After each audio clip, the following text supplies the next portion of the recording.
Emang boleh sesakti ini? Sebuah situs kuno dari Bata Merah muncul saat jalan tol dibangun dan proyek strategis nasional senilai 5,9 triliun terpaksa minggir untuk memberi ruang bagi warisan leluhur ini. Apalagi diyakini disinilah peninggalan pendiri dinasti terpenting di tanah Jawa. Dan gak jauh dari sana ada tempat seorang begal menerima petunjuk magis yang mengubahnya menjadi penguasa. Oke teman-teman, kita masih di Indonesia, tepatnya di Kabupaten Malang, Jawa Timur. Dan situs-situs yang kita telisik diduga dipahat kira-kira bersamaan saat Salahuddin Al-Ayyubi, tokoh besar dalam Perang Salib Ketiga, menghapus kekhalifahan Fatimiyah untuk selamanya dan mendirikan dinasti Ayyubiyah. Yuk.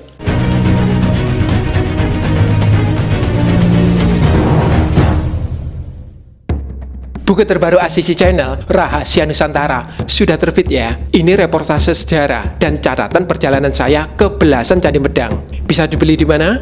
Cek komen atau bio. Yang sudah punya, saya tunggu reviewnya. Dan mari kita lanjut.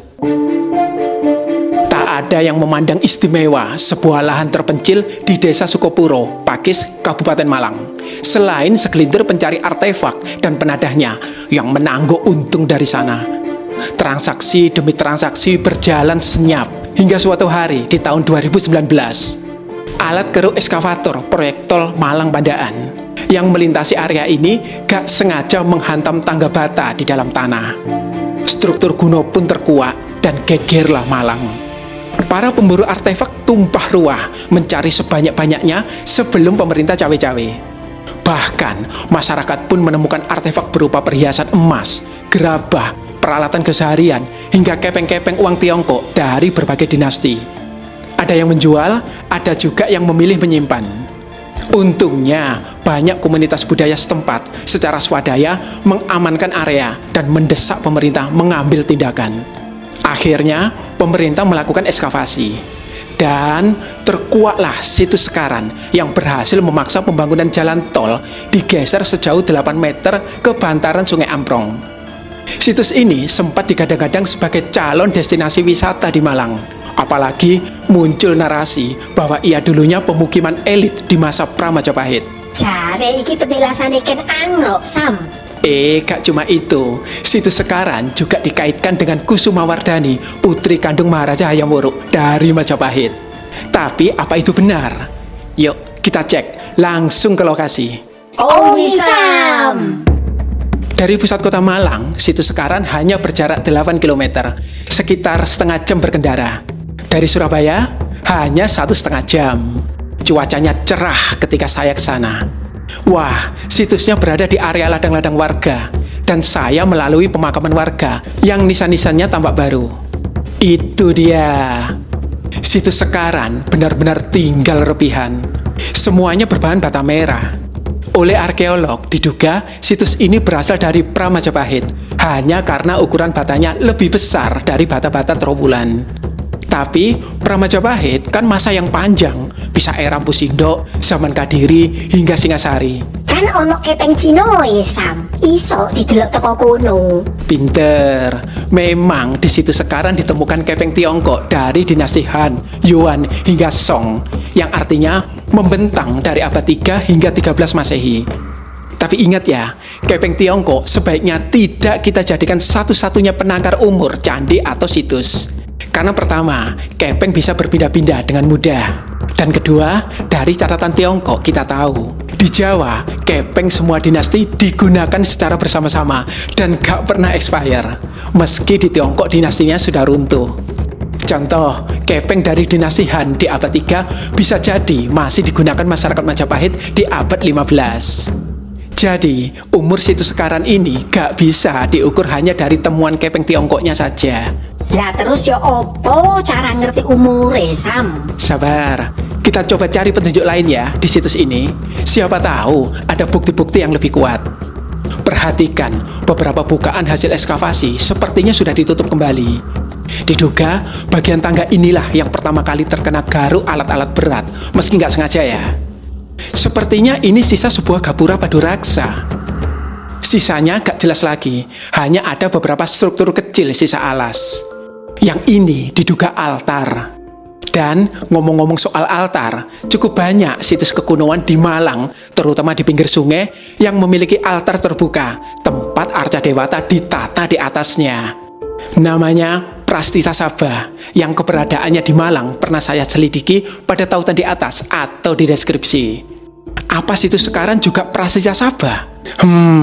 Sayangnya ada satu elemen khas Prastita Sabha di Malang yang gak ada di sini.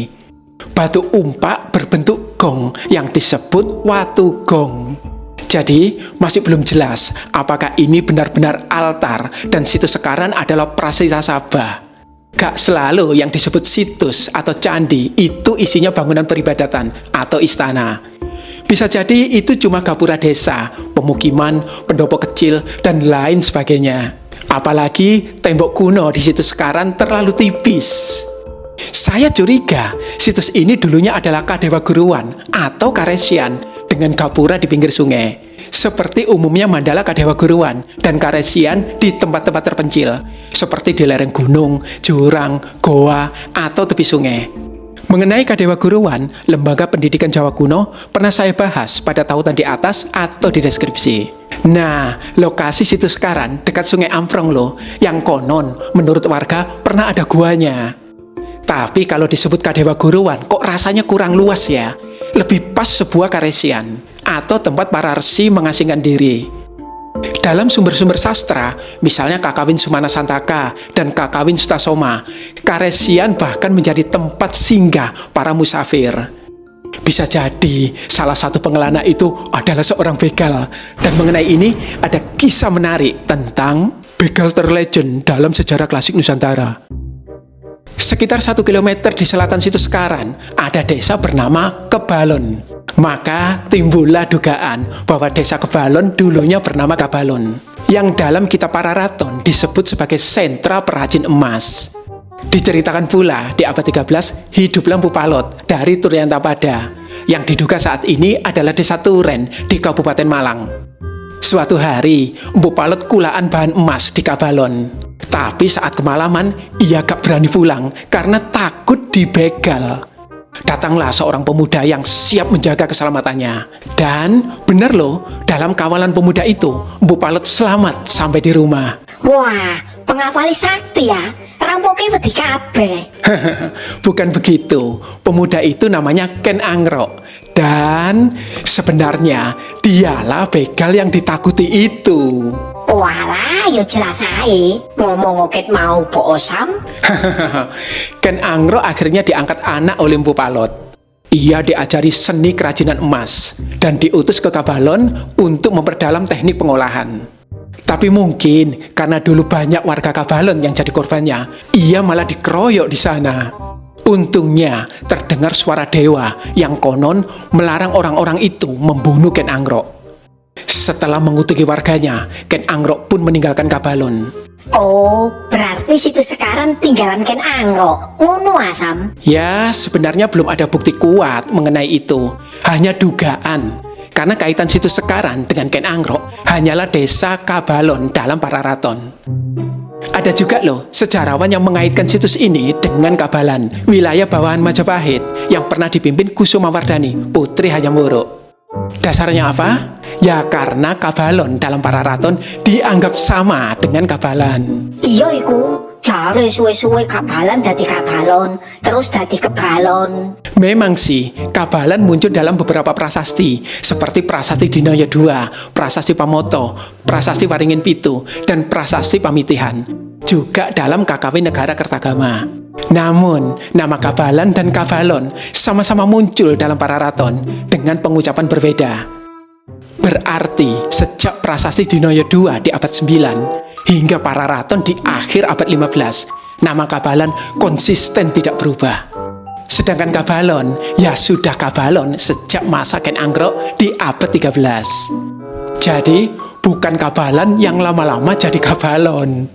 Menurut saya, meski situs sekarang diduga terkait dengan desa Kabalon dalam Pararaton, bukan berarti itu sama ya dengan Kabalan dalam prasasti. Data kesejarahan situs sekarang masih sangat minim, seminim situsnya. Yang jelas, dari para raton kita tahu, begal bernama Ken Angro itu akhirnya sampai di sebuah tempat sakral yang mengubah nasibnya menjadi penguasa negara. Tempatnya diyakini masih ada, dan siapa tahu, tuahnya pun masih. Terus ikuti ya teman-teman, kita akan mengungkap lokasi sakral yang dikunjungi Ken Angro yang dikabarkan mampu mengubah nasib orang. Dan benarkah pencurian artefak juga marak di sana? Namun sebelumnya jangan lupa untuk subscribe, like, dan share link video ini. Jangan dari upload ya. Klik juga link di atas atau fitur Super Thanks bila Anda ingin mendukung dalam hal pendanaan untuk mengembangkan kanal yang akan memperkaya perspektif Anda. Setelah dirinya nyaris mati akibat dikeroyok warga Kabalon, Ken Angro pulang ke Turyantapada dan menata hidupnya sebagai perajin emas.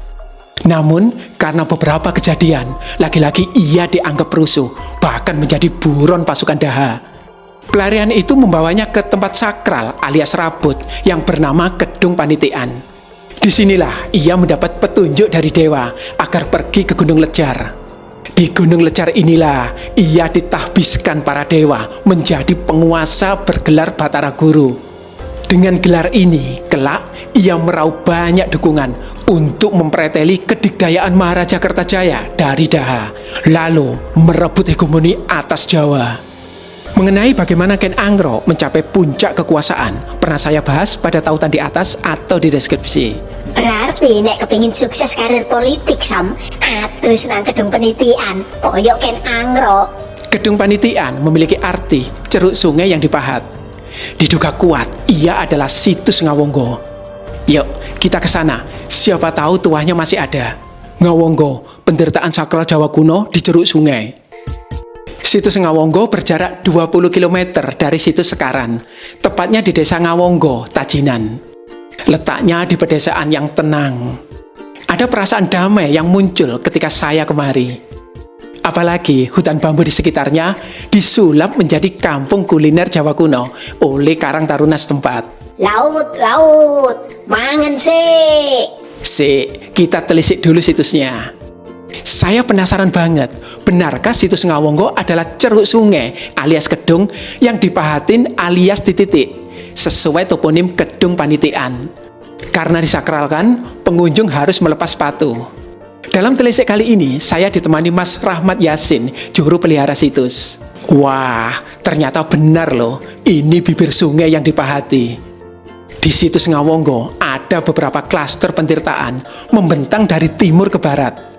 Kita mulai dari yang timur ya. Klaster pertama berupa satu deret pancuran terbuka dan satu kolam tampung. Perhatikan, ada deret arca figur, namun sudah aus sehingga sulit dikenali. Namun, ada yang saya curigai sebagai Ganesha duduk di atas Padmasana. Yang ini mungkin ya Durga, namun tinggal bagian bawah. Jika benar, kemungkinan ini adalah deret arca dewata, karena Ganesha dan Durga adalah anggota Parsa Dewata, yakni dewa-dewa keluarga Siwa. Tapi yang menarik, di sini ada sosok perempuan yang duduk merindu, khas cerita Panji. Apa jangan-jangan sosok berkuda ini adalah Sang Panji? Ojo sampai Sam, keliru Panji manusia milenial. Milenium. Ada juga beberapa artefak. Ini Yoni, simbol feminitas universal. Dan ini Mekala, pahatannya kasar dan sederhana, khas seni pertapaan atau karesian. Yuk, kita lanjut ke klaster kedua, yang punya 2 kolam. Dinding kolam sisi barat dihiasi pahatan geometris yang indah. Di klaster ketiga, saya disambut dinding ceruk yang berukir meander. Dan di ujung baratnya, ada kolam pancur terbuka, mirip dengan klaster pertama. Meski sudah sangat aus, kita masih menemukan sisa-sisa ukirannya. Lihat, layaknya candi, dia dilengkapi pelipit-pelipit. Juga terdapat relung-relung yang diisi sosok Gana berapit pilaster. Kalau di candi sungguhan, pilaster seperti ini. Pilaster adalah ragam hias yang menggambarkan pilar-pilar di alam kedewataan. Nah, kalau Gana di candi sungguhan seperti ini. Gana iku opo Sam? Krunguku kok koyok gegana. Gana adalah tentara dewa Siwa yang dipimpin oleh Ganapati alias Ganesha, serta diyakini sebagai penyangga alam semesta. Ya, mirip Atlas di mitologi Yunani. Bedanya, kalau Gana nggak single fighter, selalu rombongan. Karena itu, seringkali Gana ditaruh di bawah tiap segmentasi candi. Misalnya di bawah segmen kaki, segmen badan, atau segmen atap. Nah, karena adanya Gana inilah muncul dugaan bahwa di atas pentirtaan Ngawonggo pernah ada bangunan candi. Kalau saya memandang deret pentirtaan ini ibarat candi yang utuh, dengan pancuran di ujung barat ini sebagai kakinya, simbol dunia bawah atau burloka yang disangga Gana. Lalu kolam di tengah sebagai badan candi, menyimbolkan alam tengah atau buarloka, berhias meander yang indah. Sedangkan pancuran di ujung timur tadi ibarat atapnya yang dihias figur dewata, simbol dunia nirwana atau swarloka. Apa jangan-jangan di zaman dulu arah masuk pentirtaan Ngawonggo justru dari barat, dari kolam pancur ini? Sik Sam, terus ya opo sejarah situs iki? Ngawonggo umurnya lebih dari 1000 tahun. Adalah Rahmat Yasin yang menemukan situs ini pada tahun 2017, meski sebelumnya di tahun 90-an telah marak pencurian arca di sini. Dari artefak yang pernah ditemukan di situs Ngawonggo, meski kini telah hilang, mulai dari arca berbagai ukuran, aneka gerabah, hingga uang kepeng, kita bisa melacak ramainya denyut kehidupan di sini pada masanya. Namun, tidak ada keterangan jelas kapan ia dibangun, hingga muncullah banyak dugaan. Arkeolog Ismail Lutfi menduga pentirtaan ini dibangun pada masa Kadiri antara abad 11 hingga 12 berdasarkan motif geometris di antara hiasan meandernya. Sejarawan lain menduga lebih tua lagi, yakni dari masa Maharaja Empu Sindok di abad 10. Dasarnya, nama desa Ngawonggo dianggapnya berasal dari Kaswangga, satu dari tempat suci yang disebutkan dalam prasasti Wurandungan. Cari sopo Sam? Ngawonggo iku jenenge wayang Jawa Baru, negarane Adipati Karno. Pendapat lain berasal dari penulis dan budayawan Hadi Sidomulyo yang mengaitkan situs ini dengan Kedung Panitian dalam Pararaton, tempat Ken Angro, si Matan Begal, mendapat bisikan dewata sebelum bergerak menguasai negara. Kalau Sobat Asisi setuju dengan pendapat yang mana? Atau punya pendapat berbeda? Saya tunggu di komen ya, beserta alasannya. Yang pasti, semua pendapat ini jika digabungkan, cukup memberi kita gambaran bagaimana situs Ngawonggo berdiri melintas zaman, sejak abad 10 hingga akhir masa klasik di abad 15, saat Pararaton ditulis. Itu saja sudah istimewa. Namun, ternyata situs Ngawonggo masih menawarkan keistimewaan yang lain.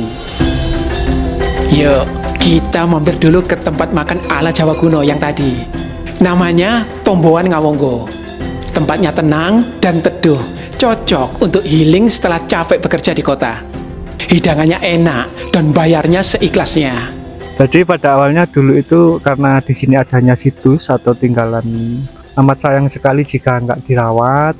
Kemudian kami dengan masyarakat, beberapa masyarakat atau anak-anak muda sini yang peduli untuk membuat sarana prasarana itu. Caranya yaitu dengan gotong royong, bahannya dari swadaya, teman-teman yang peduli akan adanya situs. Konsep yang kami pakai sekarang ini adalah konsep kesederhanaan orang desa atau bisa merujuk ke masa klasik ya. Kebetulan kami juga menggali daripada prasasti-prasasti lampau yang menyebutkan makanan tradisional atau minuman tradisional, itu juga kami pakai. Untuk kunjungan sendiri rata-rata kalau dihitung ya per harinya itu 50 orang. Kalau Sabtu Minggu bisa 100 sampai 200. Ada 3 hal tentang Tomboan di situs Ngawonggo yang mengagumkan bagi saya. Masyarakat sekitar terlibat penuh dan aktif. Gak perlu nungguin dana pemerintah. Mereka sudah bergerak membangun Tomboan secara swadaya. Bahkan warga pun dengan senang hati mengizinkan lahannya dipakai untuk pembangunan Tomboan. Kompak ya, dan apa yang mereka bangun di sana tidak tercerabut dari akar budaya situs ini sendiri. Boy siki, gak koyok candi nisor gunung iko, malah dikei miniatur Eiffel lah, lope-lope lah. Bisa aja. Yang pasti, bagi saya, pentirtaan Ngawonggo ini adalah contoh nyata bagaimana sebuah situs kuno mampu memberi daya hidup pada masyarakat di sekitarnya. Apalagi warga sekitarnya punya inisiatif dan kreatif. Ketika pertama ditemukan, situs Sekaran menjadi ramai, layaknya panggung bagi para pecinta sejarah dan budaya. Namun, saat sorotan kamera beralih darinya, situs Sekaran pun sepi. Ini berbeda dengan situs Pentirtaan Ngawonggo, yang warganya secara swadaya membuka loka kuliner berkonsep budaya untuk mendukung situs tersebut. Dua situs ini memiliki banyak kemiripan, sama-sama kecil, sama-sama misterius, dan sama-sama dikaitkan dengan Ken Anggrok, sosok jelata yang pantang menyerah untuk naik level dalam kehidupan. Meski Ken Anggrok menghalalkan segala cara dan pada akhirnya menuai karma yang setimpal, semangatnya untuk terus meningkatkan diri perlu untuk kita miliki juga. Tapi tentu dengan cara yang benar, jujur, dan kreatif untuk mendobrak keterbatasan menuju perubahan yang lebih baik.